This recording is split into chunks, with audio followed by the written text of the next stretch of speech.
केसरपुरा में गिरधारी नाम का एक व्यक्ति अपनी पत्नी लीला और बेटे महेश के साथ रहता था। लीला गिरधारी की दूसरी पत्नी थी।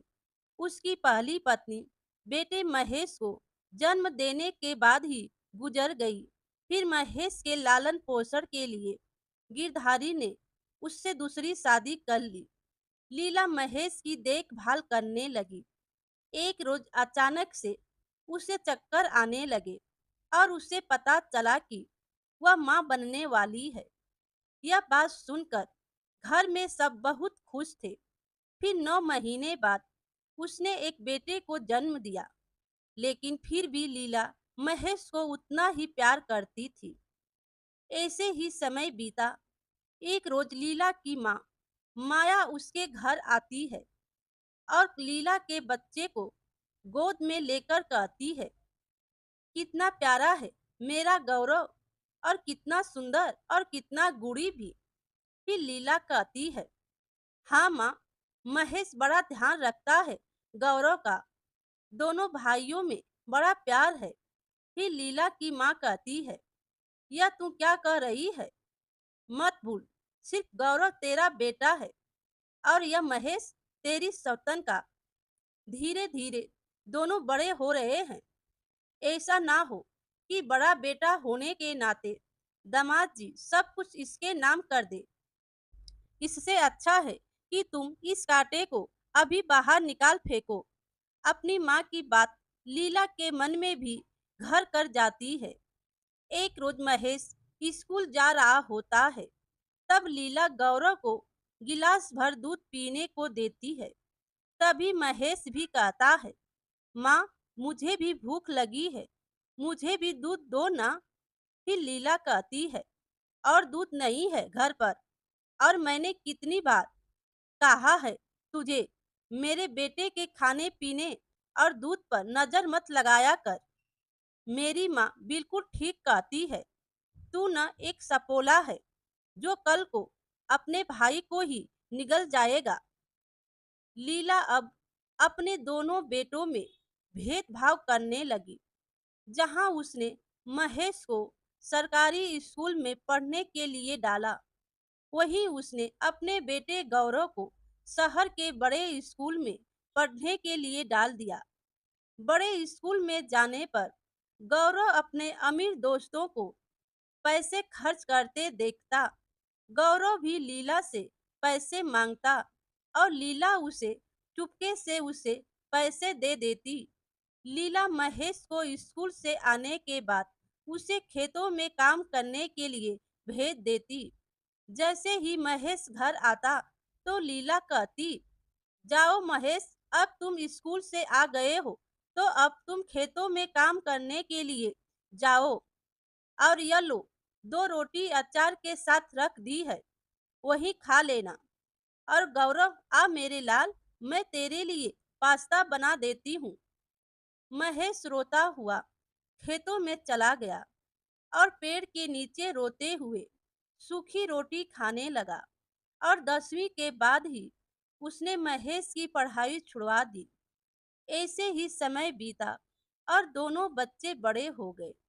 अब लीला ने महेश की शादी गांव के एक सीधी साधी लड़की आशा से करवा दी, जबकि गौरव शहर की एक मॉडर्न लड़की को ब्याह कर ले आया।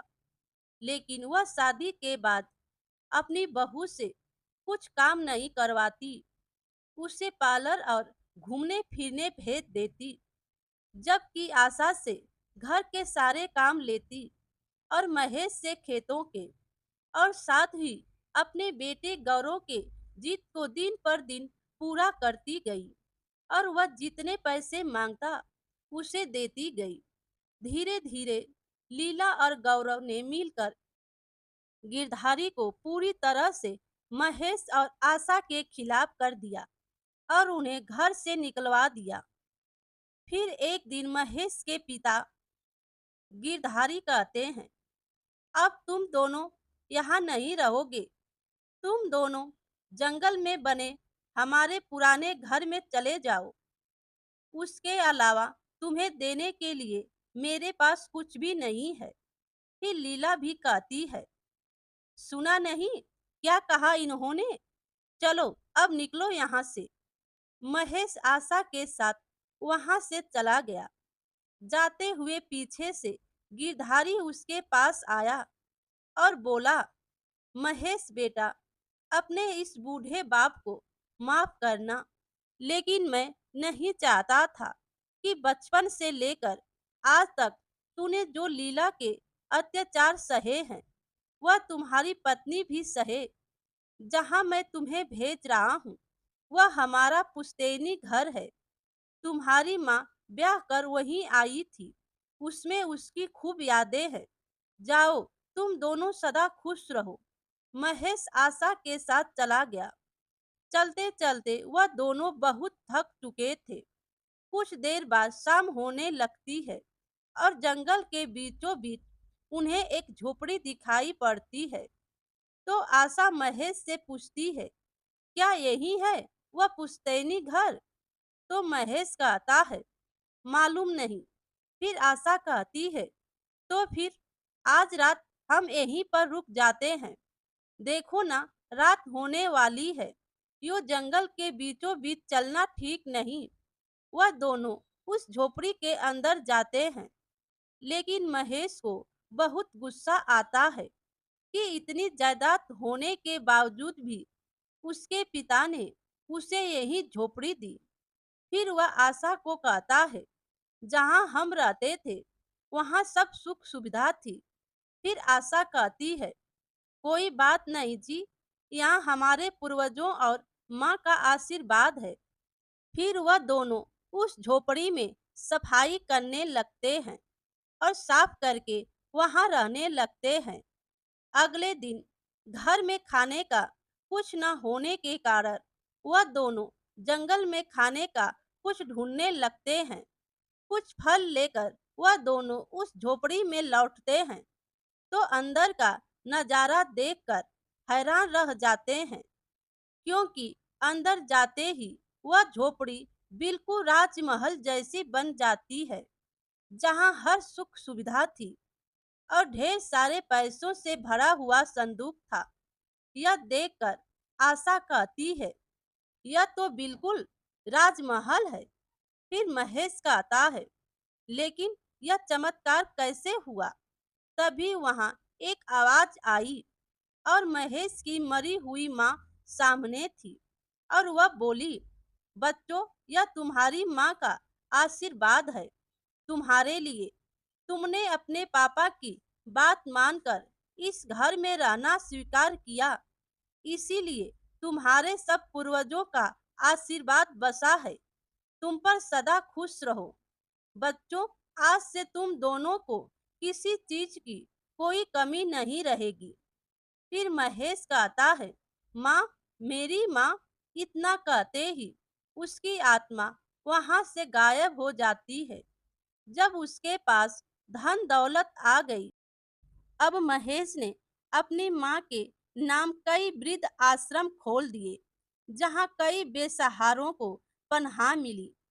एक दिन महेश को वृद्ध आश्रम से फोन आता है, सर, आज हमारे वृद्ध आश्रम में एक नया जोड़ा आया है जो काफी दुखी लग रहा है, ना कुछ खा पी रहा है। अगर आप एक बार आ जाते तो।